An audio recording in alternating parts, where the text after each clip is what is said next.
चलिए सीधी तस्वीरें राजधानी भोपाल के रविंद्र भवन से, जहां सहकारिता सम्मेलन का आयोजन अमित शाह पहुंचे हैं।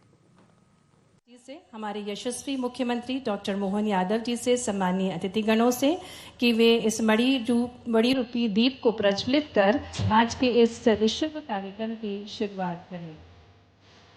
दीपक केवल रोशनी नहीं बल्कि चेतना और प्रगति का प्रतीक है और इसी क्रम में सहकारिता से समृद्धि के उद्देश्य के साथ बड़ी रूपी दीप को प्रज्वलित किया जा रहा है।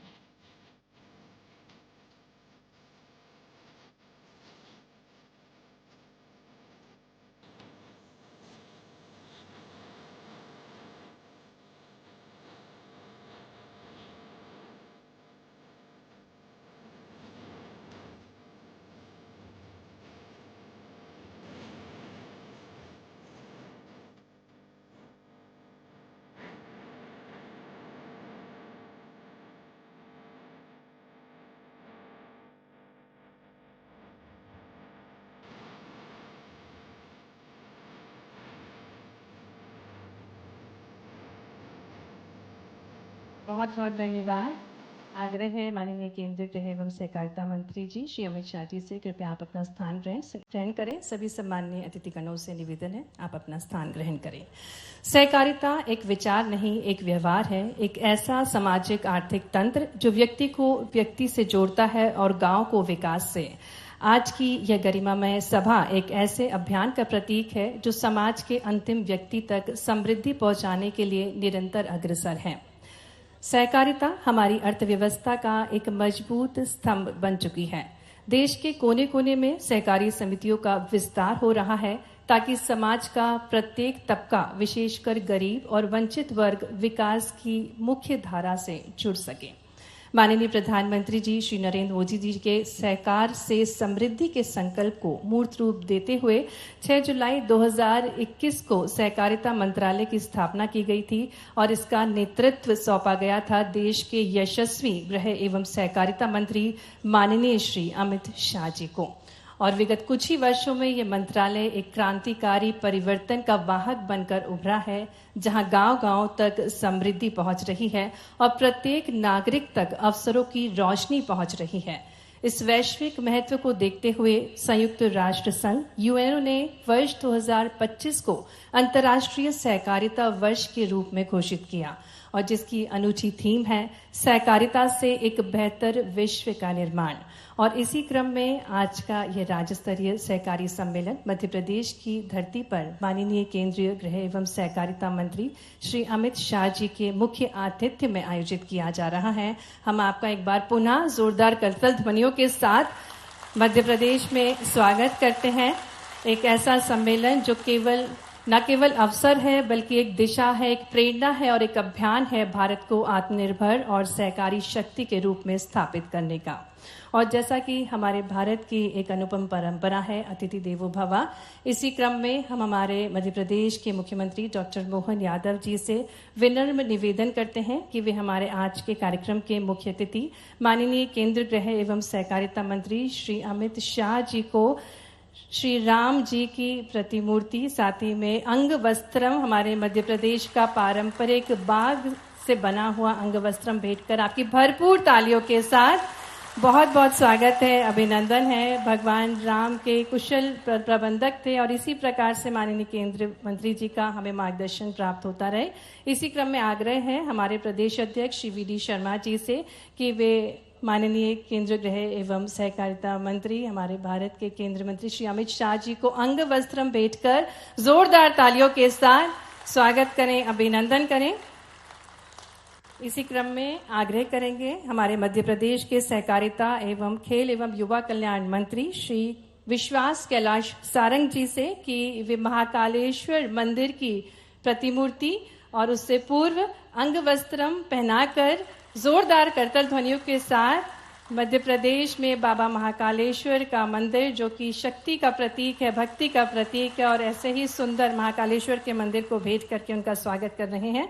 इसी क्रम में मैं आग्रह करूंगी माननीय राज्य मंत्री स्वतंत्र प्रभार श्री लखन पटेल जी से कि वे माननीय केंद्रीय गृह एवं सहकारिता मंत्री श्री अमित शाह जी को अंग वस्त्रम पहनाकर आपकी भरपूर तालियों के साथ स्वागत करें, अभिनंदन करें। स्वागत के क्रम में आगे बढ़ते हुए मैं आग्रह करती हूँ माननीय मध्य प्रदेश के सहकारिता एवं खेल एवं युवा कल्याण मंत्री माननीय श्री विश्वास कैलाश सारंग जी से कि वे माननीय मुख्यमंत्री जी को अंग वस्त्रम पहनाकर और महाकाल मंदिर की प्रतिमूर्ति भेंट करके, क्योंकि जैसा कि हम सभी को ज्ञात है विशेष आशीर्वाद प्राप्त है माननीय मुख्यमंत्री जी को, तो माननीय सहकारिता मंत्री जी भेंट करते हुए स्वागत कर रहे हैं।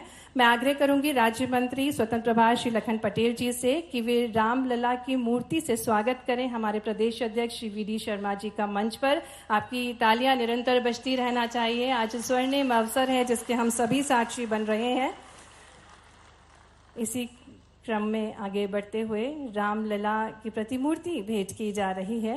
राम भगवान जो हम सभी के आराधनीय हैं। आग्रह करूंगी मैं श्री अशोक बंडवाल अपर मुख्य सचिव सहकारिता मध्य प्रदेश से कि वे माननीय सहकारिता एवं खेल एवं युवा कल्याण मंत्री श्री विश्वास कैलाश सारंग जी को अंग वस्त्रम भेंट करके उनका स्वागत करें, अभिनंदन करें। तालियों के साथ हार्दिक स्वागत है माननीय सहकारिता मंत्री श्री कैलाश विश्वास सारंग जी का मंच पर। इसी क्रम में आमंत्रित करती हूँ मंच पर प्रमुख सचिव पशुपालन एवं डेयरी श्री उमाकांत उमराव जी को कि वे मंच पर आएं और माननीय राज्य मंत्री स्वतंत्र प्रभार श्री लखन पटेल जी को अंग वस्त्रम भेंट करके उनका स्वागत करें, अभिनंदन करें। आपकी भरपूर तालियों के साथ हार्दिक स्वागत है माननीय श्री लखन पटेल जी का।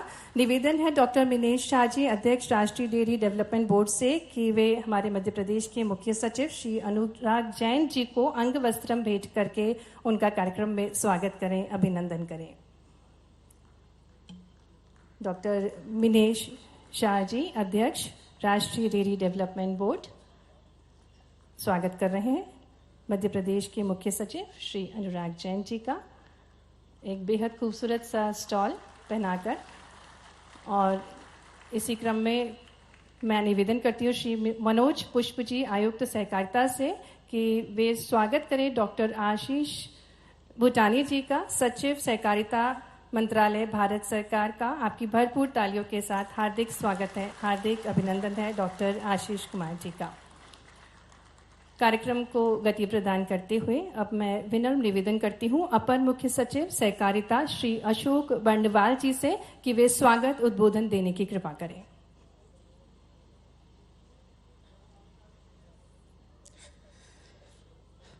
आज के राज्य स्तरीय सहकारी सम्मेलन में पधारे सम्माननीय गृह और सहकारिता मंत्री जी श्री अमित शाह जी, मैं मध्य प्रदेश सरकार की ओर से सर आपका हार्दिक स्वागत करता हूं। आज इस अभूतपूर्व किसानों के हित में किए जाने वाले अनुबंध में आपके मार्गदर्शन में जो हो रहा है, इससे प्रदेश के डेयरी सेक्टर को एक नई दिशा मिलेगी और आपके यहाँ होने से हमारी पूरी टीम को, मध्य प्रदेश टीम का उत्साह बढ़ेगा आपके इस स्वागत, आपके समय देने से। मैं सम्माननीय मुख्यमंत्री जी का इस कार्यक्रम में स्वागत करता हूं, जिनके प्रथम अवधारणा के बाद ये पूरा का पूरा कार्यक्रम जो है वो आगे चला है और एक नया इतिहास जो है वो मध्य प्रदेश में डेयरी सेक्टर में रचा जा रहा है। मैं सम्माननीय प्रदेश अध्यक्ष श्री वी डी शर्मा जी का आज के कार्यक्रम में स्वागत करता हूं। सभी प्रदेश के सम्माननीय मंत्रीगण, हमारे सहकारिता मंत्री जी सम्माननीय विश्वास सारंग जी, हमारे पशुपालन एवं डेयरी विकास मंत्री सम्माननीय लखन पटेल जी, आप दोनों का जो हमें मार्गदर्शन मिला है इस पूरे कार्यक्रम में, मैं मध्य प्रदेश की तरफ से आप सबका स्वागत करता हूं। हमारे मुख्य सचिव महोदय श्री अनुराग जैन जी, जिनका सतत मार्गदर्शन हमें मिला है इस पूरे एग्रीमेंट को आगे बढ़ाने में, और भारत सरकार से सचिव सहकारिता श्री आशीष भूटानी जी, जिन्होंने अपना बहुमूल्य समय इस कार्यक्रम के लिए निकाला है। सर, आप सबके मार्गदर्शन में मध्य प्रदेश के इस अभूतपूर्व कार्यक्रम को आगे गति मिलेगी और हमें विश्वास है कि आप सबके कारण से हमारी जो टीम है वो पूरे उत्साह के साथ आगे बढ़ेगी और डेयरी सेक्टर को नया रूप देने में हमें मदद मिलेगा। तो मैं आप सभी महान जनों का हार्दिक स्वागत मध्य प्रदेश सरकार की तरफ से इस कार्यक्रम में करता हूँ। धन्यवाद। बहुत बहुत धन्यवाद माननीय स्वागत उद्बोधन के लिए। आज ये अत्यंत हर्ष का विषय है कि मध्य प्रदेश में श्वेत क्रांति के विस्तारीकरण एवं दुग्ध उत्पादक कृषकों की आय में वृद्धि हेतु मध्य प्रदेश शासन द्वारा किए जा रहे विभिन्न प्रयासों एवं सहकारिता से समृद्धि की दिशा में प्रदेश के Madhya Pradesh state cooperative dairy federation एवं 6 सहकारी दुग्ध संघों भोपाल, इंदौर, उज्जैन, ग्वालियर, जबलपुर एवं बुंदेलखंड राष्ट्रीय डेयरी विकास बोर्ड आनंद, जो कि देश स्तर की प्रतिष्ठित सहकारी संस्था है, के मध्य 5 वर्ष की अवधि हेतु सहकारिता अनुबंध निष्पादित किया जा रहा है। मैं मंच पर आमंत्रित करती हूं डॉक्टर मिनेश शाह, अध्यक्ष सह प्रबंध निदेशक राष्ट्रीय डेयरी विकास बोर्ड आनंद को आगामी 5 वर्षों में राष्ट्रीय विकास बोर्ड आनंद द्वारा प्रदेश के दुग्ध उत्पाद कृषकों की आय में वृद्धि हेतु दुग्ध सहकारिता के विस्तार, सुदृढ़ीकरण, आधुनिकीकरण हेतु लक्ष्य जो है वो उस कार्यक्रम पर प्रकाश डालने की कृपा करें। आमंत्रित करते हैं डॉक्टर मिनेश शाह जी को। नमस्कार सबको। आज के इस कार्यक्रम के मुख्य अतिथि आदरणीय केंद्रीय गृह एवं देश के प्रथम सहकारिता मंत्री श्री अमित शाह जी, विशिष्ट अतिथि माननीय मुख्यमंत्री मध्य प्रदेश डॉक्टर मोहन यादव जी, माननीय मंत्री सहकारिता एवं खेल युवा कल्याण विभाग मध्य प्रदेश श्री विश्वास सारंग जी, माननीय राज्य मंत्री पशुपालन एवं डेयरी विभाग मध्य प्रदेश शासन श्री लखन पटेल जी, मुख्य सचिव मध्य प्रदेश सरकार श्री अनुराग जैन जी, सचिव सहकारिता भारत सरकार डॉक्टर आशीष कुमार पितानी जी, समग्र सम्माननीय मंत्रीगण, अपर मुख्य सचिव सहकारिता मध्य प्रदेश श्री अशोक बनवाल जी, प्रमुख सचिव पशुपालन एवं डेयरी विभाग श्री उमाकांत उमराव जी, अन्य सभी सम्मानित अतिथिगण, मध्य प्रदेश सरकार एनडीडीबी के समग्र अधिकारीगण, किसान भाइयों और बहनों, आज के इस महत्वपूर्ण राज्य स्तरीय सहकारिता सम्मेलन में सम्मिलित होना मेरे लिए अत्यंत सौभाग्यपूर्ण बात है। सबसे पहले मैं इस अवसर पर माननीय केंद्रीय एवं गृह सहकारिता मंत्री श्री अमित शाह जी का इस बहुत ही महत्वपूर्ण और एक ऐतिहासिक अवसर, जिसमें एनडीडीबी, मध्य प्रदेश सरकार और यहाँ की सहकारी डेयरी संस्थाओं के बीच अनुबंध हो रहा है, उसमें हमारे बीच मौजूद रह के हमें हमारा उत्साह बढ़ाने के लिए उनका हार्दिक अभिनंदन करता हूं और धन्यवाद देता हूं। अपने स्थापना काल से ही आपके प्रेरक नेतृत्व में सहकारिता मंत्रालय द्वारा देश भर में सहकारिता क्षेत्र में कई महत्वपूर्ण गतिविधियों की शुरुआत की गई हैं और इस तरह से सहकारिता की लहर पूरे देश में फैल रही है। आज का ये कार्यक्रम इसी क्रम में आगे बढ़ते हुए आयोजित किया जा रहा है। हमने देखा है कि सहकारिता की ये लहर मध्य प्रदेश राज्य में भी दूर दूर तक पहुंचे और किसानों को और खासकर डेयरी किसानों को इसका लाभ मिले, इसके लिए माननीय मुख्यमंत्री डॉक्टर मोहन यादव जी हमेशा कटिबद्ध रहते हैं। मध्य प्रदेश में डेयरी सहकारिता के विस्तार और सुदृढ़ीकरण की अपार संभावनाओं को देखते हुए माननीय मुख्यमंत्री जी के मार्गदर्शन में जुलाई में राज्य में सहकारी डेयरी क्षेत्र को मजबूत करने के लिए मध्य प्रदेश सरकार, एमपी राज्य सहकारी डेयरी फेडरेशन और एनडीडीबी के बीच एक समझौता ज्ञापन पर हस्ताक्षर किए गए थे। तत्पश्चात एनडीडीबी ने सभी हितधारकों के साथ मिलकर एक विस्तृत कार्य योजना बनाई है और इसे माननीय मुख्यमंत्री जी एवं राज्य सरकार के विभिन्न अधिकारियों को भी प्रस्तुत किया गया और राज्य सरकार ने यह निर्णय लिया कि विभिन्न गतिविधियों एवं नवाचारों के माध्यम से दुग्ध उत्पादकों की आय में अभिवृद्धि करने के लिए उन्हें सहकारिता के माध्यम से संगठित बाजार तक पहुंचने की जरूरत है तथा दूध महासंघ और संबद्ध दुग्ध संघों के कुशल प्रबंधन एवं संचालन की जिम्मेदारी एनडीडीबी को दी जाए। इसी कार्यक्रम में जनवरी 2025 में मध्य प्रदेश मंत्रिपरिषद ने मध्य प्रदेश दुग्ध उत्पादक महासंघ एवं संबंधित संघों तथा एनडीडीबी के बीच एक कोलैबोरेशन एग्रीमेंट करने की स्वीकृति प्रदान की, जिसके तहत सारे ही महासंघ और संबद्ध दुग्ध संघों का प्रबंधन एवं संचालन की जिम्मेदारी एनडीडीबी को दी है। मैं माननीय पशुपालन एवं डेयरी विभाग मध्य प्रदेश शासन, माननीय सहकारिता मंत्री मध्य प्रदेश शासन का भी धन्यवाद करता हूं, जिन्होंने इस अनुबंध के लिए सक्रिय सहयोग और मार्गदर्शन दिया। इस अनुबंध के कुछ उद्देश्य के बारे में मैं बताऊं तो डेयरी सहकारी समितियों के गठन के माध्यम से सहकारी क्षेत्र का कवरेज का विस्तार करना, जिसमें किसानों को इकट्ठा करना और उनका प्रशिक्षण करना शामिल है। दूध संग्रहण, परिवहन और प्रसंस्करण के विभिन्न चरणों में भी गुणवत्ता सुधार के उपाय किए जाएंगे।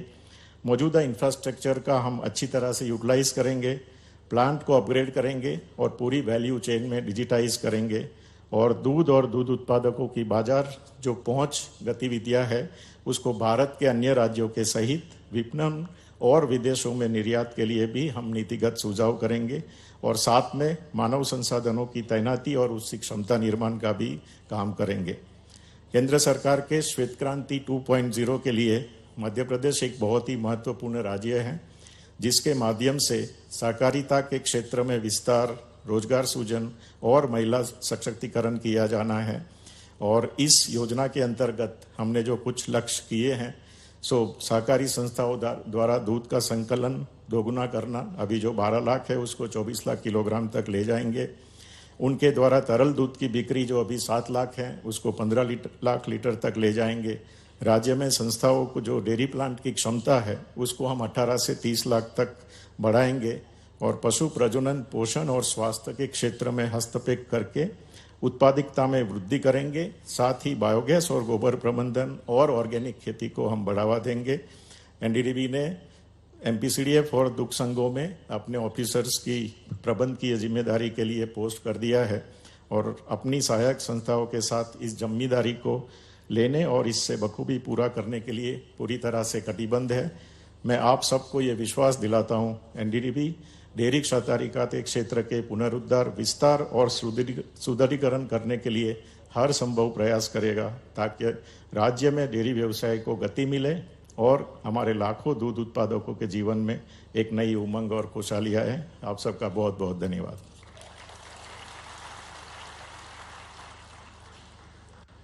बहुत बहुत धन्यवाद डॉक्टर मिनेश शाह जी, आपने अनुबंध के उद्देश्य से हम सभी को रूबरू कराया। और अब देश में आरंभ होने वाला है राष्ट्रीय डेयरी प्लान 2 और इसी पर आधारित एक लघु फिल्म बनाई गई है, आइए देखते हैं।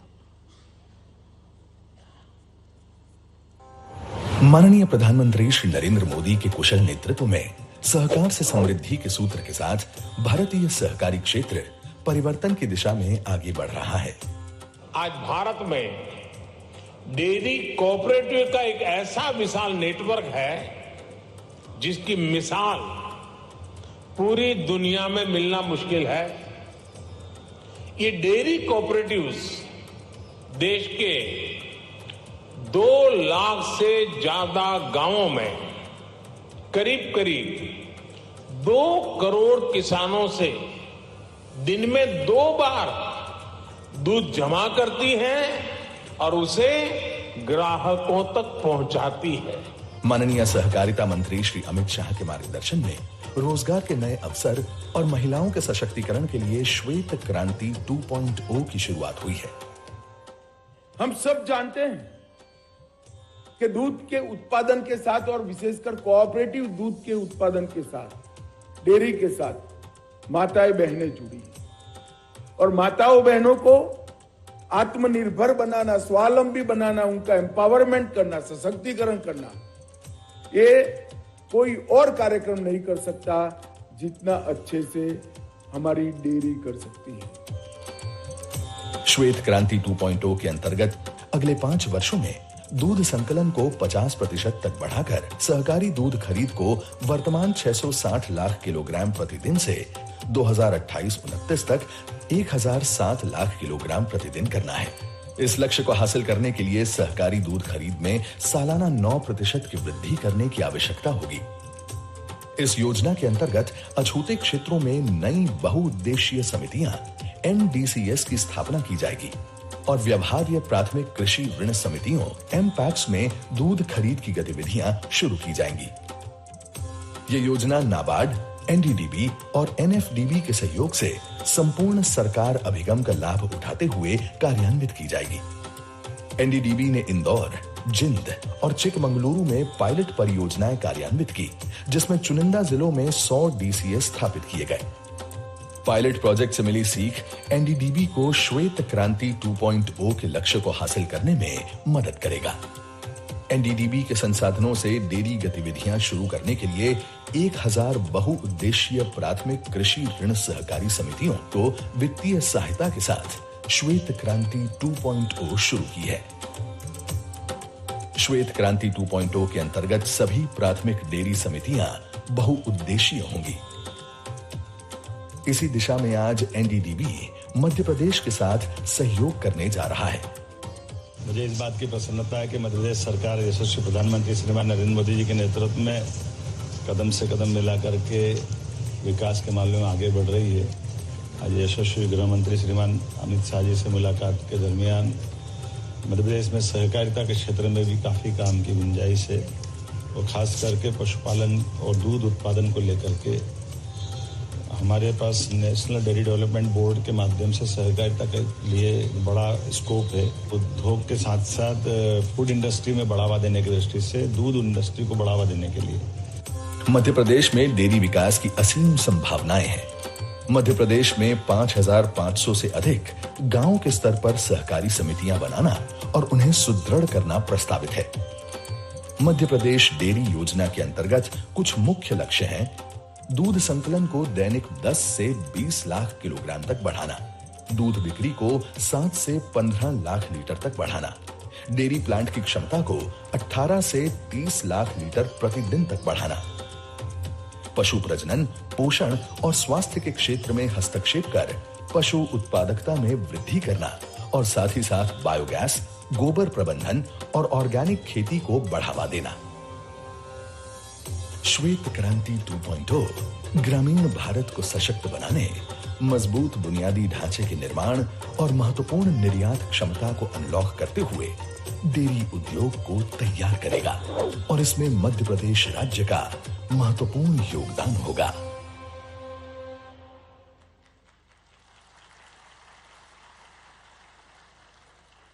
सहकारिता से समृद्धि की ओर हमारा मध्य प्रदेश। और इसी क्रम में अब हमारे बीच पधारे माननीय केंद्रीय गृह एवं सहकारिता मंत्री जी की गरिमामय उपस्थिति में राष्ट्रीय डेयरी विकास बोर्ड एवं मध्य प्रदेश डेयरी फेडरेशन के मध्य अनुबंध निष्पादित किया जाएगा।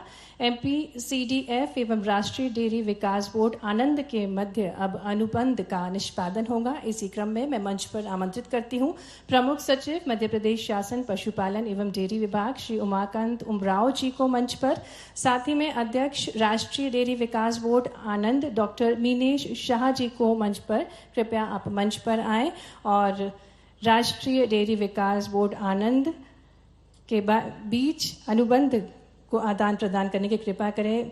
हमारे बीच गरिमामय उपस्थिति माननीय केंद्रीय गृह एवं सहकारिता मंत्री जी श्री अमित शाह जी के समक्ष ये अनुबंध का आदान प्रदान किया जा रहा है।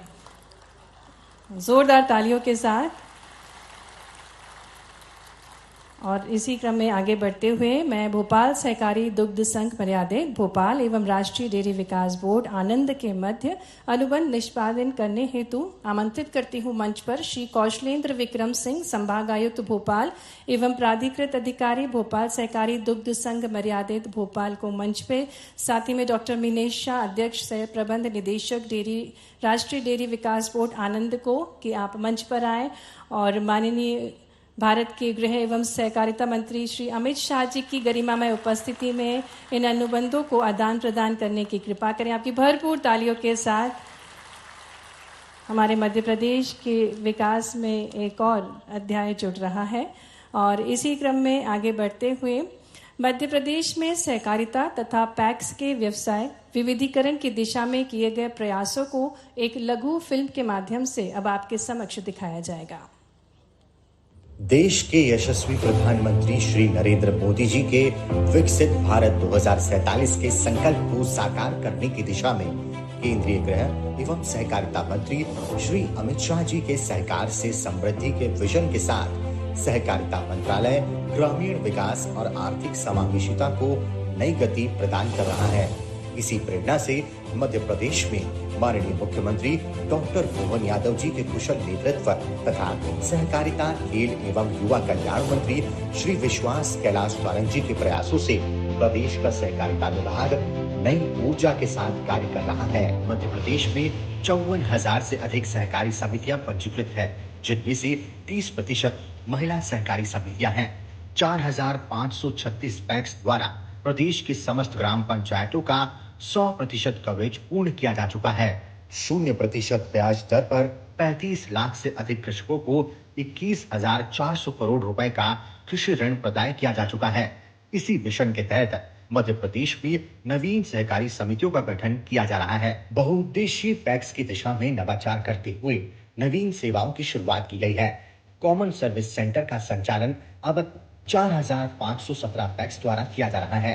NCCF के माध्यम से उपार्जन की प्रक्रिया 2,265 पैक्स में प्रारंभ की गई है। जन औषधि केंद्रों की स्थापना 49 पैक्स में की जा चुकी है। जल कर वसूली केंद्रों की स्थापना 27 पैक्स में की गई है। ड्रोन संचालन की शुरुआत 2 पैक्स में की गई है। मध्य प्रदेश ने एमपैक्स के कंप्यूटरीकरण में देश में पहला स्थान प्राप्त किया है। Cooperative public private partnership CPPP। Madhya Pradesh ने देश में पहली बार cooperative public private partnership CPPP model को अपनाकर एमपैक्स को व्यवसाय प्रयोग बनाने की दिशा में एक ऐतिहासिक कदम उठाया है। भोपाल में आयोजित ग्लोबल इन्वेस्टर समिट में इस अभिनव पहल के तहत CPPP की अवधारणा प्रस्तुत की गई, जिसमें सहकारी संस्थाओं के साथ 19 MOU संपादित किए गए। प्रत्येक जिले में 5 एमपैक्स के लिए संभावित गतिविधियों का चिन्हांकन कर DPR बन चुकी है। प्रमुख चिन्हित गतिविधियों में अदरक, लहसुन, टमाटर और मिर्ची का प्रसंस्करण, ग्रेडिंग, सॉर्टिंग एवं पैकेजिंग, कोदो-कुटकी की ग्रेडिंग और trading, drip irrigation pipe plant की स्थापना के साथ साथ मैरिज गार्डन, रेस्ट हाउस, जंगल सफारी, होटल व्यवसाय और फन कांटा संचालन जैसी सेवाएं शामिल हैं। इसके साथ ही एक जिला एक उत्पाद के अंतर्गत जिलेवार उत्पादों का चिन्हांकन कर नवीन सहकारी समितियों का गठन भी किया गया है।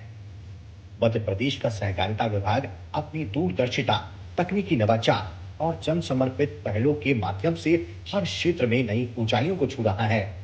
यह सिर्फ योजनाओं का क्रियान्वयन नहीं, बल्कि हर गांव, हर किसान और हर परिवार तक विकास, सम्मान और अवसर पहुंचाने का एक संकल्प है। सहकारिता विभाग मध्य प्रदेश की प्रस्तुति। सहकारिता से नव ऊर्जा का संचार हो रहा है हमारे समाज में, और अब CPPP corporative private public partnership जो माननीय मध्य प्रदेश के सहकारिता मंत्री श्री विश्वास सारंग जी की नई सोच है, और इसी क्रम में हम मंच पर आमंत्रित करेंगे मैजेस्टिक ग्रुप मंडीदीप के प्रबंध संचालक श्री विज्ञान लोढ़ा एवं श्री समिकेत लोढ़ा जी को मंच पे, और आपके साथ साथ श्री भास्कर शर्मा जी जो कि घाट पिपरिया जिला रायसेन समिति के प्रबंधक हैं, कि कृपया आप मंच पर आएं और CPPP के तहत मैजेस्टिक ग्रुप मंडीदीप के प्रबंध संचालक विज्ञान लोढ़ा जी, श्री समिकेत लोढ़ा जी पैक्स घाट पिपरिया जिला रायसेन की समिति प्रबंधक श्री भास्कर शर्मा के साथ पूसा बासमती धान के प्रोक्यूरमेंट एवं कल्टीवेशन के लिए अनुबंध का निष्पादन कर रहे हैं। माननीय केंद्रीय गृह एवं सहकारिता मंत्री श्री अमित शाह जी की गरिमामय उपस्थिति में इन अनुबंधों का आदान प्रदान हो रहा है। जोरदार तालियों के साथ हम शुभकामनाएं दें। और अब इस मंच से माननीय केंद्रीय गृह एवं सहकारिता मंत्री जी के शुभ कर कमलों द्वारा चिन्हित पैक्स के व्यवसाय वृद्धि हेतु स्वीकृति ऋण पत्र वितरित किया जाएगा। इसी क्रम में मंच पर हम आमंत्रित करेंगे पैक्स बागरोत जिला रतलाम की समिति प्रबंधक श्री सुनील कुमार शर्मा को, और उससे पूर्व हम CPP के तहत मैजेस्टिक ग्रुप मंडीदीप के प्रबंध संचालक के बाद इसी क्रम में CPP के तहत messrs mushroom world umbrella limited के प्रबंध संचालक श्री समीर सागर एवं शक्ति सागर को मंच पर आमंत्रित करेंगे। साथ ही में पैक्स सलामतपुर जिला रायसेन के समिति प्रबंधक श्री कुंवर सिंह दागी को मंच पर आमंत्रित करेंगे। और आप भी CPPP के तहत messrs mushroom world umbrella limited संचालक समीर सागर, श्री शक्ति सागर द्वारा पैक्स सलामतपुर जिला रायसेन के समिति प्रबंधक कुंवर सिंह दागी के साथ नेपियर धान के कल्टीवेशन हेतु अनुबंध का निष्पादन कर रहे हैं। माननीय केंद्रीय गृह एवं सहकारिता मंत्री जी श्री अमित शाह जी की गरिमामय उपस्थिति में जोरदार तालियों के साथ हार्दिक शुभकामनाएं आपको भी। और इसी क्रम में आगे बढ़ते हुए अब माननीय केंद्रीय गृह एवं सहकारिता मंत्री जी की शुभ कर कमलों द्वारा चिन्हित पैक्स के व्यवसाय वृद्धि हेतु स्वीकृति ऋण पत्र वितरित किया जाएगा। मंच पर आमंत्रित करते हैं पैक्स बागरोड जिला रतलाम की समिति प्रबंधक श्री सुनील कुमार शर्मा जी को, और आपको जिला सहकारी केंद्रीय बैंक रतलाम द्वारा पैक्स बागरोड को धर्म कांटा स्थापित करने हेतु 15 लाख रुपए का प्रोजेक्ट ऋण वितरण माननीय केंद्रीय गृह एवं सहकारिता मंत्री श्री अमित शाह जी, माननीय मुख्यमंत्री जी के शुभ कर कमलों द्वारा प्राप्त हो रहा है। जोरदार तालियों के साथ श्री सुनील कुमार शर्मा जी को प्रोजेक्ट का चेक प्राप्त कर रहे हैं। बहुत सारी शुभकामनाएं। और मंच पर आमंत्रित करेंगे श्री संतोष कुमार साहू को, जिन्हें ग्रेडिंग प्लांट हेतु जिला सहकारी केंद्रीय बैंक मंडला द्वारा पैक्स मेहंदवानी को कोदू कुचकी की ग्रेडिंग प्लांट स्थापना हेतु 45 लाख रुपए का प्रोजेक्ट ऋण दिया जा रहा है। मंच पर आमंत्रित करेंगे इसी क्रम में गोगांव जिला खरगोन को सुपर मार्केट हेतु 120 लाख रुपए का प्रोजेक्ट ऋण वितरण किया जा रहा है। श्री पर्वत सिंह गहलोत ये राशि प्राप्त कर रहे हैं।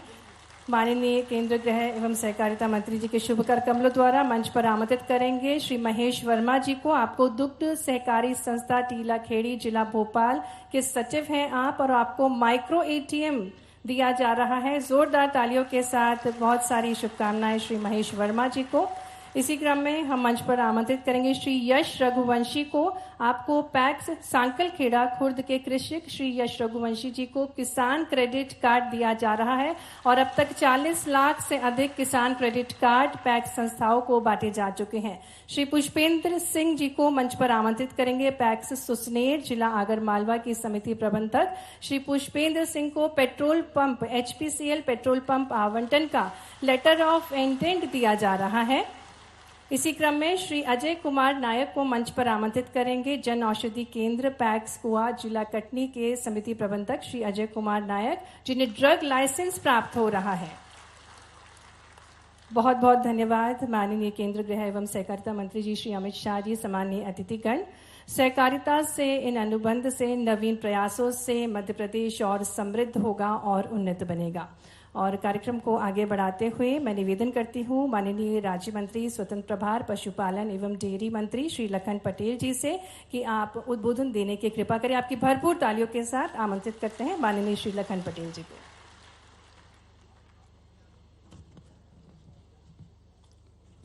बोलिए भारत माता की, भारत माता की, गौ माता की।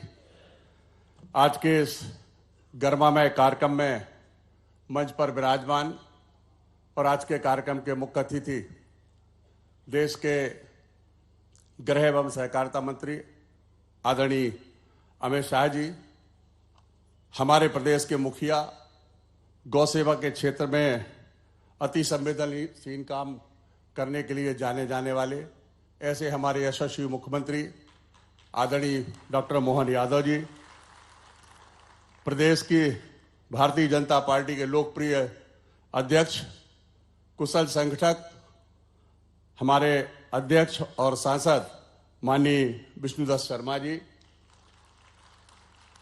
मध्य प्रदेश शासन के मेरे साथी खेल एवं युवक कल्याण सहकारिता मंत्री आदरणीय विश्वास सारंग जी, मंच पर विराजमान मुख्य सचिव आदरणीय अनुराग जी, भारत सरकार के सहकारिता सचिव आदरणीय आशीष जी, मेरे सम्मुख विराजमान सभी मेरे मंत्रिमंडल के सभी सदस्यगण, सभी सांसदगण, विधायकगण, उपस्थित सभी अधिकारी, कर्मचारी एवं पूरे प्रदेश से आए सभी सहकारिता और दुग्ध उत्पादन के क्षेत्र में काम करने वाले किसान भाइयों, सभी का मैं हाथ जोड़कर बहुत बहुत स्वागत करता हूं, वंदन करता हूं, अभिनंदन करता हूं। वैसा मैं आपको अवगत कराना चाहता हूं, इस साल 2024 का वर्ष हमने गौरक्षा वर्ष के रूप में मनाया और एक साल तक हमारे कामधेनु गौ अभ्यारण्य में एक साल तक गौ कथा का संचालन होता रहा लगातार। अभी कल उसका समापन हुआ। मैं आपको जानकारी ये भी देना चाहता हूं कि हमारे 6 दुग्ध संघों में लगभग 6000 दुग्ध उत्पादक समितियां हैं, जिनसे लगभग 2.5 लाख किसानों का दूध प्रतिदिन 10 लाख लीटर का कलेक्शन होता है। एनडीडीबी के एग्रीमेंट के बाद, एमओयू के बाद ये 6,000 से बढ़कर के 9,000 लगभग समितियों तक हम पहुंचेंगे और जो 10 लाख लीटर दूध आज हम इकट्ठा कर रहे हैं वो लगभग 20 लाख लीटर तक हम पहुंचाने का काम करेंगे। ये अनुबंध 5 साल तक का होगा और कुछ लोगों ने जो बीच में बात कही कि साहब सांची का नाम बदल जाएगा, तो मैं सबको आप बताना चाहता हूं, सभी उपस्थित पत्रकार मित्रों से भी कहना चाहता हूं कि सांची का ब्रांड रहेगा मजबूतीकरण करने के लिए और उसको नए तरीके से चलाने के लिए एमओयू किया गया है। साथ ही यहां जो कई बार बड़ी गलतफहमियां फैलाई गई कि स्टाफ को बदला जाएगा, ये किया जाएगा, वो सारी की सारी बातें नहीं होंगी। स्टाफ वही रहेगा, सब कुछ वही होगा। और मैं बहुत अधिक समय नहीं लेना चाहता, परंतु मैं इतना जरूर कहना चाहता हूं, इस अनुबंध से इस प्रदेश में दुग्ध क्रांति तो आएगी ही, साथ ही किसान की आय, और आज की तारीख में अगर जो हमारे यशस्वी प्रधानमंत्री जी का सपना है कि किसान की आय दुगनी करना, तो मुझे लगता है कि किसान एग्रीकल्चर प्रोड्यूस तो हम बहुत अधिकतम मात्रा में उत्पादित कर रहे हैं, लेकिन उसमें यदि हम दुग्ध उत्पादन जोड़ देंगे तो निश्चित रूप से किसान की आय दुगनी होने में कोई दिक्कत नहीं आएगी। इस एमओयू से वो काम सरलता से और सफलता के साथ पूर्ण हो सकेगा। भाई साहब, एक निवेदन करना चाहता हूं। भाई, हमारे यशस्वी मुख्यमंत्री जी के नेतृत्व में एक बहुत बड़ा फैसला लिया गया और हमारे कैबिनेट के सभी सदस्यगणों ने उसमें भरपूर तरीके से समर्थन किया। उसका मैं आपको सिर्फ 2 लाइन करके आपको बताना चाहता हूं कि अभी एक फैसला लिया गया कि जैसे एमओयू जब हमारा हो रहा है तो दुग्ध उत्पादन के लिए गाय और भैंस हम खरीदने के लिए हमने 25 की एक यूनिट बनाई है, जिसमें 25 गाय और 25 भैंस या 25 भैंस हम ले सकेंगे। उसकी कीमत यूनिट कास्ट लगभग 42 लाख रुपए होगी और जो एक किसान लगभग अधिकतम 8 यूनिट यानी 200 गाय या 200 भैंस तक खरीद सकेगा और उसका जो उत्पादन होगा वो हमारे साथी के साथ उसको कलेक्शन करके और हम उसको मार्केट कर सकेंगे। एक और जो मध्य प्रदेश की सबसे बड़ी समस्या आज थी, मतलब ये है, सड़क पर गौ माता, उसके मतलब उस गौ माता सड़क पर ना दिखे, उसके लिए स्वावलंबी गौशालाओं का निर्माण करने का निर्णय भी कैबिनेट ने लिया है। जो पीपीपी मॉडल में होगा वो 4 अलग अलग तरीके से उसमें वो काम कर सकेंगे। उसमें सीएनजी बनाकर भी काम कर सकेंगे, उसमें दुग्ध उत्पादन भी करेंगे, खाद बनाएंगे, जो जैविक खाद की हम बात करते हैं सबसे बड़ी बात वो होगी, और उससे भी महत्वपूर्ण बात इसके अंदर होगी जो ब्रीड इंप्रूवमेंट की बात होगी। नस्ल सुधार का काम, हम देसी नस्ल सुधार का काम करेंगे।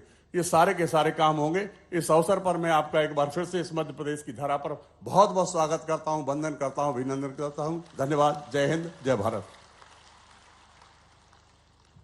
बहुत बहुत धन्यवाद माननीय राज्य मंत्री स्वतंत्र प्रभार श्री लखन पटेल जी आपके उद्बोधन के लिए। और अब मैं निवेदन करती हूं हमारे मध्य प्रदेश के सहकारिता और खेल एवं युवा कल्याण मंत्री श्री विश्वास सारंग जी से कि वे उद्बोधन देने की कृपा करें। आज के इस कार्यक्रम के मुख्य अतिथि हमारे गृह एवं सहकारिता मंत्री परम आदरणीय अमित शाह जी, हमारे मध्य प्रदेश के यशस्वी मुख्यमंत्री परम आदरणीय डॉक्टर मोहन यादव जी, सांसद एवं भारतीय जनता पार्टी के प्रदेश के अध्यक्ष आदरणीय बीडी शर्मा जी, हमारे पशुपालन मंत्री आदरणीय लखन पटेल जी, अनुराग जी, आशीष जी, इस कार्यक्रम में उपस्थित हमारे उप मुख्यमंत्रीगण, सभी वरिष्ठ मंत्रीगण, अधिकारीगण और सभी विशिष्ट जन। निश्चित रूप से आज का दिन मध्य प्रदेश के सहकारी आंदोलन और खासकर श्वेत क्रांति के लिए मील का पत्थर साबित होने वाला है। कहा जाता है सोना हो जाता है। जोरदार अभिनंदन करें यशस्वी गृह मंत्री जी के लिए। सहकारिता विभाग, सच में भाई साहब जब आपको मिला माननीय अमित जी भाई साहब को, तो मैं सोच रहा था ये विभाग बड़ा थोड़ा कितना क्या होगा, जो होगा होगा, लेकिन मैं तो बड़ा शंकित था। लेकिन ये बात भी सही है कि जिस प्रकार से नेशनल डेयरी डेवलपमेंट बोर्ड के माध्यम से आपने राज्यों को प्रेरित किया है कि हाँ, हमारे अपने राज्यों की आय किसानों की कैसे कैसे बढ़ सकती है, सच में ये इसी प्रकार के प्रयोग के आधार पर बढ़ सकती। जोरदार अभिनंदन करें माननीय गृह मंत्री जी का। इस आयोजन में हमारे बीच मौजूद माननीय खजुराहो सांसद श्रीमान विष्णुदत्त शर्मा जी, अध्यक्ष भाजपा प्रदेश, इस अवसर पर सहकारिता मंत्री माननीय विश्वास सारंग जी, पशुपालन मंत्री माननीय लखन पटेल जी, सीएस अनुराग जी, डॉक्टर आशीष कुमार बुटानी जी, इस अवसर पर मंच के सामने उपस्थित सभी माननीय उप मुख्यमंत्रीगण, मंत्रीगण, आमंत्रित अतिथिगण, सभी सहकारिता और पशुपालन विभाग से जुड़े हुए सभी भाइयों बहनों पत्रकार साथियों, सहकारिता विभाग के माध्यम से जब हम ये आयोजन को कर रहे हैं तो जो एक साथ, जब मैंने प्रारंभ में बात कही है कि नीचे के स्तर तक भी बहुउद्देशीय समितियों के माध्यम से जोड़ करके जो कल्पना की है, हमारे लिए तो ये और महत्व की बात है। और मैं अपने लिए स्वयं के मानूं तो मेरे लिए भी हमारे घर के खुद की आय का साधन भी बड़े पैमाने पर पशुपालन से होने वाली दूध उत्पादन की क्षमता के बलबूते पर मैं स्वयं भी उससे अपने आप में परिवार में गौरवान्वित होता हूं कि हाँ, हमारी सरकार ने आकर के ये जो दूध उत्पादन के मसले पे विचार किया है और ये जिस प्रकार का निर्णय है आज और जो योजना है, मुझे मालूम है कल डॉक्टर भीमराव अंबेडकर जयंती है। जोरदार अभिनंदन करें एक ऐसे अद्वितीय महापुरुष के लिए जिसने समानता के लिए अद्भुत काम किया और हमारी सरकार ने डॉक्टर भीमराव अंबेडकर को निमित्त बना करके उनकी जन्म जयंती के अवसर पर कामधेनु गोपालन योजना को लागू करने का काम किया है, जो कल के बाद माननीय लखन पटेल जी ने बताया। जोरदार अभिनंदन करें। 25 से ज्यादा जो गौमाताएं के लेकर के 1 यूनिट, उसमें 25% अनुदान और अधिकतम 200 गाय माता अगर आप पालेंगे तो लगभग 25% गाय माता एक तरह से आपको उस आपके प्रबंधन के लिए अनुदान के रूप में दी जाएगी। और ये केवल जीवन में दूध उत्पादन के लिए हमारे प्रदेश में और अनुकूल माहौल है। हमारे यहाँ यद्यपि कृषि विकास दर बहुत अच्छी है, कृषि विकास दर के माध्यम से हमारी अपनी एक अलग पहचान देश में बनी है, लेकिन दूध उत्पादन में भी उतनी क्षमता, उतनी योग्यता, उतनी संभावना है। जैसे 9% दूध उत्पादन अभी राज्य का है, इसको 20% तक करना है।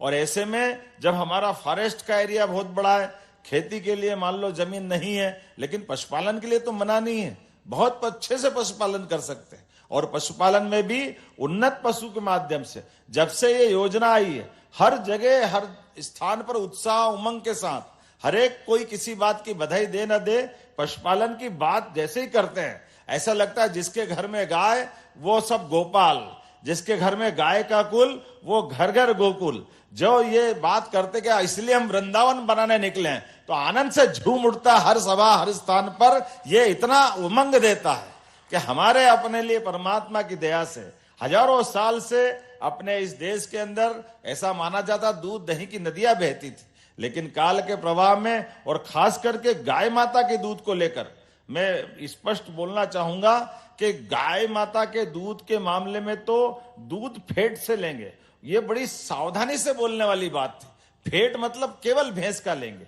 गाय का लेते नहीं थे। जब गाय का दूध ही नहीं खरीदोगे तो गोपालन को बढ़ावा कैसे मिलेगा।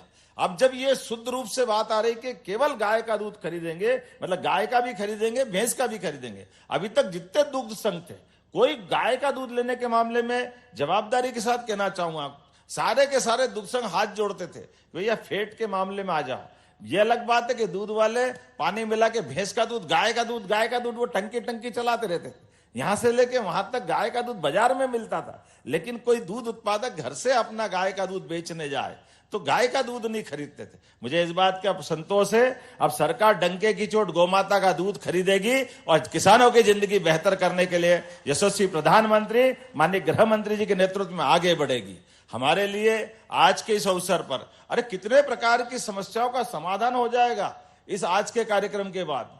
कुपोषण, अरे भाई कुपोषण में बाहर से कुछ खिलाएंगे पिलाएंगे अलग बात है, लेकिन केवल घर में उसका दूध उत्पादन का सिस्टम बना देंगे तो न केवल आय बढ़ेगी बल्कि गाय अगर परिवार में है और माता बहनों को भी दूध मिल गया तो अपने आप अगली संतानों के लिए भगवान की दया से उसको दूध की तो कमी है, और क्या कमी है। दूध ऐसा आहार है जिसके माध्यम से संपूर्ण पोषकता उसके घर में अपने उपलब्ध है। मैं मान के चलता हूं आज के इस अवसर पर ये जो बड़ी संभावना का क्षेत्र खुला है, बहुत अच्छे से हम सब यशस्वी गृह मंत्री जी ने पर्याप्त समय भी दिया है। और जैसा कि हमने कहा कि कल अंबेडकर जी की जयंती है और उसकी पूर्व दिवस पर आज वो हमारे बीच पधारे हैं, तो सर्वहारा वर्ग के लिए जिस प्रकार से आप ध्यान दे रहे हैं, वाकई ये भूतो न भविष्यति, वर्तमान की सरकार जो काम कर रही है, छोटे छोटे काम, ऐसे काम जिन कामों को लेकर के दूरगामी दृष्टि से बहुत अलग प्रकार का लाभ मिलेगा। मैं अपनी ओर से दोनों विभाग को बधाई देना चाहूंगा। और कितने प्रकार की यहाँ योजनाओं का लाभ मिला। अब सहकारिता से पेट्रोल पंप चलेगा, ये भी हम यही देख रहे हैं। जोरदार अभिनंदन करो, अभी पेट्रोल पंप वाला मिला। दवाई की दुकान वो सहकारिता संघ से चलेगी, सहकारी समिति से चलेगी। ये जो एक के बाद एक जितना दायरा खुल रहा है, फैक्ट्रियों के लिए भी जब अब जीआईएस हुई थी तो फैक्ट्री चलाने के लिए भी सहकारिता को जोड़ा है। ये बहुउद्देशीय वाकई बहुत बड़ा क्षेत्र है। मेरी अपनी ओर से पुनः आज के इस अवसर पर इस कार्यक्रम के लिए समय देने के लिए माननीय गृह मंत्री जी भोपाल की धरती पे पधारे। दिल खोलकर आपका स्वागत है और आपका आशीर्वाद इसी प्रकार से हमको मिलता रहेगा। बहुत बहुत धन्यवाद।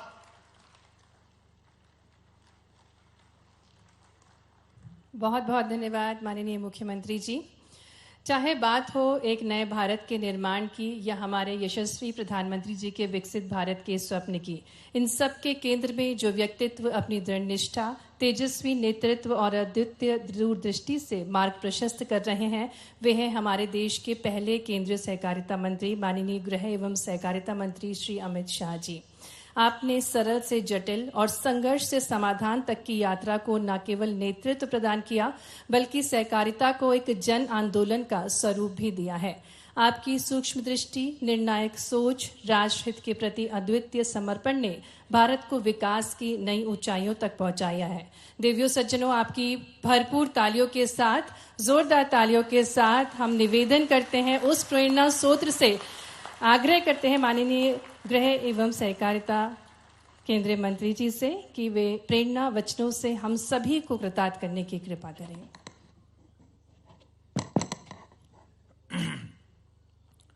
आज के इस महत्वपूर्ण कार्यक्रम में मेरे साथ मंच पर उपस्थित मध्य प्रदेश के यशस्वी मुख्यमंत्री डॉक्टर मोहन यादव जी, भारतीय जनता पार्टी के प्रदेश अध्यक्ष और सांसद श्रीमान विष्णुदत्त शर्मा जी, मध्य प्रदेश के सहकारिता मंत्री श्रीमान विश्वास सारंग जी, मध्य प्रदेश के पशुपालन मंत्री भाई लखन पटेल जी, मध्य प्रदेश के मुख्य सचिव श्री अनुराग जैन जी, भारत सरकार के सहकारिता मंत्री सहकारिता सचिव डॉक्टर आशीष कुमार भूतानी जी, और आज मध्य प्रदेश के सहकारिता क्षेत्र से और विशेषकर डेयरी सहकारिता से मध्य प्रदेश भर से आए हुए प्यारे भाइयों और बहनों, आप सभी को मेरा नमस्कार। मित्रों, मध्य प्रदेश के अंदर कृषि, पशुपालन और सहकारिता तीनों क्षेत्र में ढेर सारी संभावनाएं पड़ी हुई, और मैं मानता हूं कि हमने हमारी संभावनाओं का 100% दोहन करने के लिए ढेर सारा काम करने की जरूरत है। और सालों से जो सहकारिता आंदोलन धीरे धीरे धीरे धीरे मृतप्राय होता जा रहा था, पूरे देश के सहकारिता आंदोलन को एट अ ग्लांस देखे तो बहुत अनइवन हो गया था। कुछ राज्यों में सहकारिता आंदोलन गति पकड़ चुका, आगे बढ़ चुका। ग्रामीण विकास और आर्थिक विकास के सभी पैमानों में वो योगदान करता था। कुछ जगह इसका सरकारीकरण हुआ, कुछ जगह स्थगितता आई गई और कुछ जगह संपूर्ण विनाश हो गया। तो अनेक अलग अलग स्तर पर देश भर का सहकारी आंदोलन बटा हुआ था और उसका मूल कारण था कि समय के साथ सहकारी कानूनों में जो बदलाव होना चाहिए वो कानूनों में बदलाव नहीं हुए थे। हमारे संविधान में मल्टी स्टेट कोऑपरेटिव छोड़कर सारा कोऑपरेटिव ये राज्यों का विषय है। इसलिए देश भर में जिस तेजी से परिस्थितियां बदली, वो बदलती हुई परिस्थिति के अनुकूल कानून बनाने के इनिशिएटिव नहीं लिए गए और इसका मूल कारण था कि राष्ट्रीय स्तर पर समग्रता की दृष्टि से हर राज्य की भौगोलिक परिस्थिति, बारिश की परिस्थिति, ग्रामीण विकास और कृषि विकास के आयाम, पशुपालन के आयाम, इस सबको एक पेज रखकर केंद्रीय स्तर पर कोई विचार नहीं हुआ। और विचार होता भी कैसे? क्योंकि केंद्रीय स्तर पर कोई सहकारिता मंत्रालय ही नहीं था। आजादी के 75 साल बाद देश के नेता और प्रधानमंत्री नरेंद्र मोदी जी ने सहकारिता मंत्रालय की स्थापना। और मेरा सौभाग्य है कि मुझे पहला सहकारिता मंत्री बना दिया। मोहन जी कह रहे हैं उनको थोड़ा आश्चर्य हुआ था। मोहन जी, आश्चर्य तो मुझे भी हुआ था। मगर मित्रों, ये 3.5 साल के समय के अंदर मोदी जी ने स्वयं बहुत बारीकी से देखकर सहकारिता आंदोलन में बहुत बड़ा बदलाव लाने का काम किया। संविधान के अंदर जो हमारी मर्यादाएं थी वो आज भी है। आज भी सहकारिता राज्य का विषय है। भारत सरकार सहकारिता के कोई क्षेत्र में कानूनी बदलाव नहीं कर सकती है। तो पैक्स को पुनर्जीवित करना, डेयरी क्षेत्र का बढ़ावा करना, उत्पादन के क्षेत्र में सहकारिता को ले जाना, urban cooperative bank, district cooperative bank और ग्रामीण बैंकों के सुचारू व्यवस्थापन करना, ये सारा काम कैसे हो सकता है? सहकारिता मंत्रालय ने सबसे पहला काम किया। प्राइमरी सोसाइटी, जो प्राइमरी एग्रीकल्चर सोसाइटी के नाम से जानी जाती है, इसके लिए एक मॉडल बायलॉज बनाए और मॉडल बायलॉज को सभी राज्य सरकारों को भेजा। बहुत सारे पत्रकार अटकलें लगा रहे थे कि मॉडल बायलॉज राजनीति की भेंट चढ़ जाएगा। कई सारे राज्य भारतीय जनता पार्टी शासित राज्य है नहीं, एनडीए शासित राज्य है नहीं, तो एनडीए की सरकार ने भेजा हुआ मॉडल बायलॉज वो क्यों स्वीकार करेंगे भला? मगर मैं हर्ष के साथ कहना चाहता हूं, आज संपूर्ण भारत ने मॉडल बायलॉज को एडॉप्ट कर लिया। जब आपकी नीयत ठीक हो, परिश्रम करने की वृत्ति हो, तो नतीजे भी ठीक ही आते हैं। और मैं इस मंच पर से देश भर की हर राज्य सरकार का बहुत बहुत धन्यवाद करना चाहता हूं कि आपने मॉडल बायलॉज स्वीकार कर देश के सहकारिता क्षेत्र में नई जान डालने का काम किया है। क्योंकि प्राइमरी सोसाइटियां, चाहे प्राइमरी मछुआरा सोसाइटी हो, चाहे प्राइमरी डेयरी हो, चाहे पैक्स हो, वो जब तक मजबूत नहीं होती है उसके ऊपर 3 स्तरीय सहकारी खाका मजबूत हो ही नहीं सकता। और पैक्स जो एक समय केवल और केवल शॉर्ट टर्म एग्रीकल्चर फाइनेंस का काम करते थे, जिसमें करीब करीब आधे % का उनको मुनाफा होता था, उसकी जगह पैक्स आज 20 से ज्यादा काम करते हैं और 20 से ज्यादा कामों में आज पैक्स इन्वॉल्व हो गए। इसके माध्यम से पैक्स की इनकम बढ़ेगी। आज ही हमने एक पैक्स को मोदी जी की जो सस्ती दवाइयां हैं वो दुकान का लाइसेंस दिया। पैक्स जल वितरण का काम भी करेंगे, पैक्स सीएससी का भी काम करेंगे। 300 से ज्यादा सरकारी योजनाएं पैक्स के कंप्यूटर पर आज लोगों के लिए उपलब्ध है। आपको रेलवे की टिकट करानी है तो कहीं और जाने की जरूरत नहीं, कोई एजेंट की भी जरूरत नहीं है, पैक्स आपको रेलवे का टिकट निकाल कर दे देगा। इलेक्ट्रिसिटी का बिल भरने के लिए, पानी का बिल भरने के लिए, जन्म और मृत्यु का दाखला लेने के लिए, 7 बार 8 का दस्तावेज लेने के लिए, किसी के लिए गांव के बाहर जाने की जरूरत नहीं, वो पैक्स से मिल जाता है। और ढेर सारे पैक्सों ने इससे इनकम जनरेट की है। पैक्स अब फर्टिलाइजर का डीलर भी बनेगा, पैक्स पेट्रोल पंप भी चलाएगा, पैक्स गैस का वितरण भी करेगा, पैक्स हर घर नल का जो योजना है इसका व्यवस्थापन भी करेगा। कई सारे काम पैक्स के साथ जोड़ने का काम किया। और पैक्स डेयरी और मछुआरा समिति तीनों को एक कर एमपैक्स बनाने का काम इन नए बाइलॉज ने किया। और देश भर के जितने भी पैक्स बने थे वो सबका केंद्र सरकार ने 2500 करोड़ के खर्चे से 100% कंप्यूटराइजेशन करने का काम किया। और मैं मध्य प्रदेश सरकार को बधाई देना चाहता हूं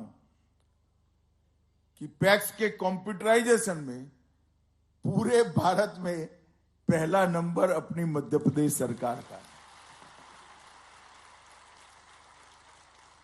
और पूरा कंप्यूटराइजेशन होकर डिस्ट्रिक्ट कोऑपरेटिव बैंक के साथ जुड़ा हुआ, नाबार्ड स्टेट कोऑपरेटिव बैंक के साथ जुड़ा हुआ, नाबार्ड के साथ भी हुआ और ऑनलाइन ऑडिट कर सके ऐसी व्यवस्था उत्पन्न हो गई, जिसके कारण पारदर्शिता आई। और ये सारे पैक्स जो कंप्यूटराइज हुए वो सारे भारत की 13 भाषाओं में किसान की भाषा में काम कर रहे हैं। किसान को बैंक अकाउंट देना है, मध्य प्रदेश है तो हिंदी में दिखाई पड़ेगा, गुजरात है तो गुजराती में, बंगाल है तो बंगाली में, तमिलनाडु है तो तमिल में दिखाई पड़ेगा। इस प्रकार का एक सुंदर सॉफ्टवेयर बनाकर भारत सरकार ने पैक्स के अंदर प्रस्थापित करने का काम किया। 3 नई राष्ट्रीय कक्षा की सहकारी समितियां बनाई, किसानों की उत्पाद को विश्व के बाजार में बेचने के लिए एक्सपोर्ट कोऑपरेटिव बनाया, ऑर्गेनिक प्रोडक्ट वाले किसान को जिसने अपना एक खेत को ऑर्गेनिक कर लिया है उसको ज्यादा रेट मिले, इसलिए राष्ट्रीय स्तर पर ऑर्गेनिक कोऑपरेटिव बनाया। और ये दोनों इनिशिएटिव से ढेर सारा आने वाले दिनों में, मेरी बात याद रखना, 20 साल के बाद ये अमूल और अन्य संस्थाओं से भी बड़े संस्थान बनने जा रहे हैं, मेरी बात याद रखना। इसके साथ एक बीज के लिए कोऑपरेटिव बनाकर, अभी बीज की खेती बड़े किसान ही कर सकते हैं क्योंकि प्राइवेट कंपनियां बीज का प्लॉट देती है तो 4 हेक्टेयर मिनिमम रिक्वायरमेंट रखी है, परंतु हमने 2.5 एकड़ की जोत वाले किसान को भी बीज की खेती के लिए, बीज की कोऑपरेटिव के लिए मौका देने की शुरुआत की। और भारत के जितने भी मीठे बीज हैं, नॉन हाइब्रिड बीज हैं, इसका संरक्षण और संवर्धन ये हमारी बीज कोऑपरेटिव कर रही है। मित्रों, ये तीनों कोऑपरेटिव के माध्यम से किसान को अपनी उपज का उचित दाम भी मिलेगा, विश्व के बाजार में किसान को जाने के लिए एक प्लेटफॉर्म मिलेगा, और जो मुनाफा होगा, चाहे एक्सपोर्ट का हो, ऑर्गेनिक का, वो कोऑपरेटिव डेयरी की पैटर्न पर किसान के बैंक अकाउंट में आना पई के साथ जमा हो जाएगा। इसका मुनाफा किसान को मिलेगा, व्यापारी को नहीं मिलेगा। ये बहुत बड़ी उपलब्धि है। हमने सहकारिता के अंदर प्रशिक्षण के लिए सहकारिता विश्वविद्यालय भी बनाया। हर क्षेत्र के तज्ञ वहीं से निकलेंगे, जिसका स्वभाव ही सहकारिता का होगा, चाहे वो अकाउंटेंट हो, डेयरी इंजीनियर हो, पशु का डॉक्टर हो, कृषि वैज्ञानिक हो, ये सारों को ट्रेन कर हम वहां से बाहर निकालेंगे। मित्रों, आज मैं एनडीडीबी और मध्य प्रदेश के फेडरेशन के बीच के एग्रीमेंट को, उसका साक्षी बनने के लिए यहां आया हूं। काफी अच्छी बात हुई, परंतु मध्य प्रदेश के अंदर 5.5 करोड़ लीटर का उत्पादन है, जो देश के 9% है, और उसमें से सहकारी डेयरियों के अंदर 1% से कम दूध आ रहा है। इसको मध्य प्रदेश फेडरेशन ने ये अनुबंध के तहत एनडीडीबी के साथ रहकर आगे बढ़ना है। अभी लक्ष्य मुझे बताया गया कि 12 लाख लीटर से 24 लाख लीटर करेंगे। अब 24 लाख लीटर करोगे तो 5.5 करोड़ में से 24 लाख लीटर। जब किसान अपना दूध ओपन बाजार में बेचने जाता है तो हम सब जानते हैं इसका शोषण होता है। हमारा लक्ष्य होना चाहिए कि तेजी के साथ हर गांव के किसान को कोऑपरेटिव डेयरी के साथ जोड़कर दूध में से चीज बने, पनीर बने, दही बने, छाछ बने, मट्ठा बने, मुनाफा किसान के पास जाए, ऐसी व्यवस्था खड़ी करनी। तो प्राथमिक डेयरी का विस्तार भी करना है, दूध का कलेक्शन भी बढ़ाना है, पशुओं को अच्छा दान उपलब्ध कराकर इनकी ब्रीड सुधार कर हर पशु ज्यादा दूध दे, वो क्षमता का भी विस्तारीकरण करना है, और दूध को प्रोसेस कर ज्यादा मुनाफे के साथ बेच पाए, इसके लिए प्रोसेसिंग यूनिट भी लगाना है। और ये सभी क्षेत्र में मध्य प्रदेश ने काम करना है। मध्य प्रदेश के अंदर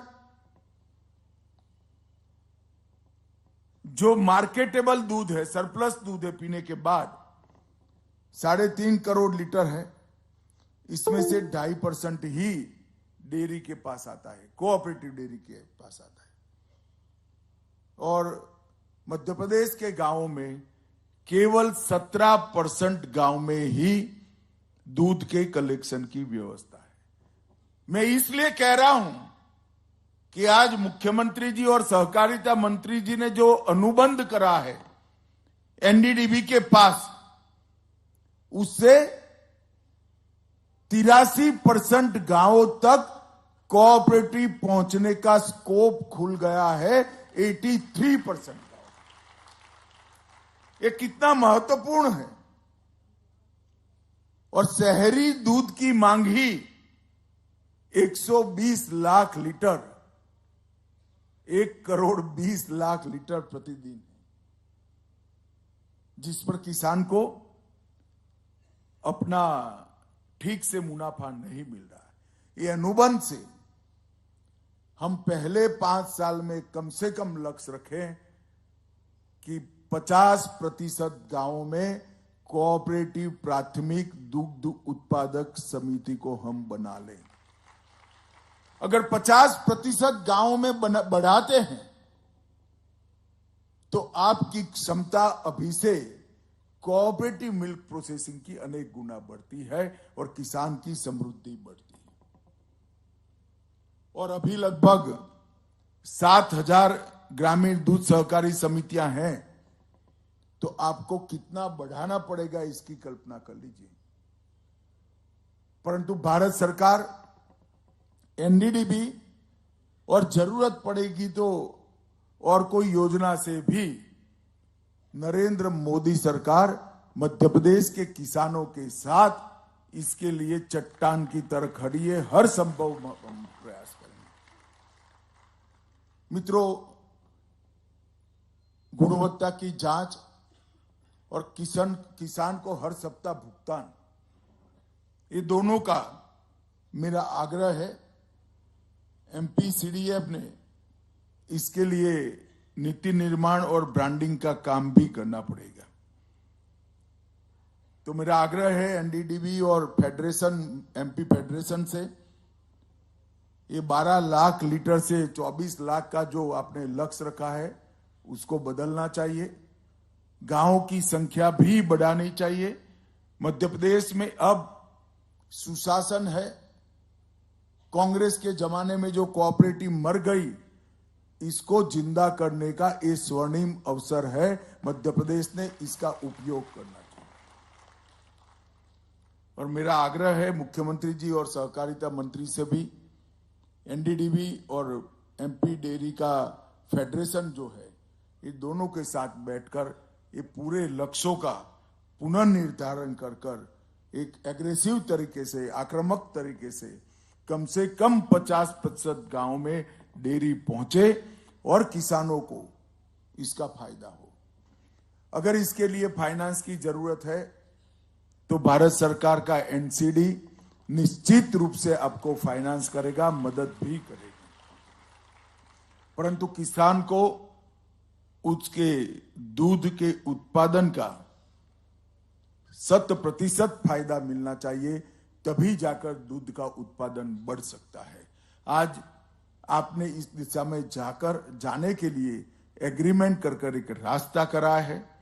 रास्ता 2 मार्गीय है, इसको 6 मार्गीय नेशनल हाईवे बनाने का काम अब आपको करना है।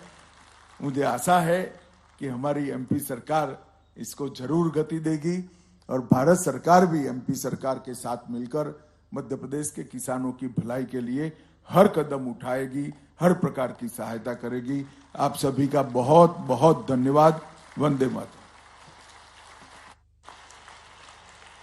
बहुत बहुत धन्यवाद, कोटि कोटि धन्यवाद माननीय केंद्रीय गृह एवं सहकारिता मंत्री श्री अमित शाह जी, आपके मार्गदर्शन के लिए। और निश्चित ही आपके मार्गदर्शन में सहकारिता से नवजागृति उत्पन्न होगी संपूर्ण भारत में, हमारे मध्य प्रदेश में।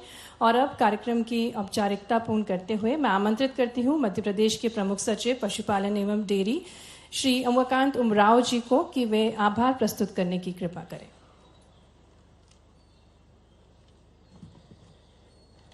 आज के कार्यक्रम के माननीय मुख्य अतिथि एवं भारत सरकार के यशस्वी माननीय गृह एवं सहकारिता मंत्री जी माननीय अमित शाह जी, प्रदेश के विजनरी माननीय मुख्यमंत्री जी माननीय डॉक्टर मोहन यादव जी, माननीय मंच में उपस्थित माननीय सहकारिता मंत्री जी मध्य प्रदेश शासन, मंच में उपस्थित माननीय पशुपालन मंत्री जी मध्य प्रदेश शासन, माननीय प्रदेश अध्यक्ष बीजेपी, आदरणीय मुख्य सचिव महोदय, सचिव भारत सरकार सहकारिता विभाग, आप सभी के सारगर्भित और बहुत ही प्रेरित करने वाले उद्बोधन के लिए तथा पूरे कार्यक्रम को अत्यंत ही गरिमा प्रदान के लिए मैं हृदय से आपको आभार प्रदान करता हूं, धन्यवाद देता हूं।